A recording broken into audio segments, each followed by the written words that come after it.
ప్రభుత్వం కరువు నివారించే ప్రయత్నం చేయకుండా రైతులకు నష్టం కలిగిస్తోందన్నారు హరీష్ రావు. కేసీఆర్ పొలం బాట పట్టిన తర్వాత రాష్ట్ర ప్రభుత్వం మేల్కొందన్నారు. బీఆర్ఎస్ పోరాటం వల్లే నీటిని విడుదల చేసిందన్నారు. తమ పార్టీ రైతులను కంటికి రెప్పలా కాపాడుకుంటుందన్నారు హరీష్ రావు. ఈ రాష్ట్ర ప్రభుత్వ తీరు ఎట్లా ఉందంటే దొంగలు పడ్డాక 6 నెలల కుక్కలు మొరిగినట్టు ఇవాళ కేసీఆర్ గారు పొలం బాట పట్టిన తర్వాత కంటి తుడుపు చర్యలు ప్రారంభించారు.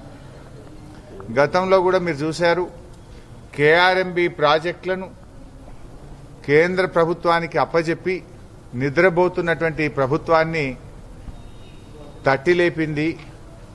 ఉద్యమాల ద్వారా ఈ ప్రభుత్వాన్ని కళ్ళు తెరిపించింది బీఆర్ఎస్ పార్టీయే. ఈరోజు ఇప్పుడు కరువుపై కూడా కేసీఆర్ గారు పొలం బాట బట్టి కాలు బయట పెట్టినాకనే ఈ ప్రభుత్వం దిద్దుబాటు చర్యలు ప్రారంభించింది. దీనికేం ఎన్నికల కోడ్ అడ్డం రాదు. తక్షణమే క్షేత్రంలోకి ముఖ్యమంత్రి, మంత్రులు, అధికారులు కదలండి. ఉన్న నీళ్లను అండియండి.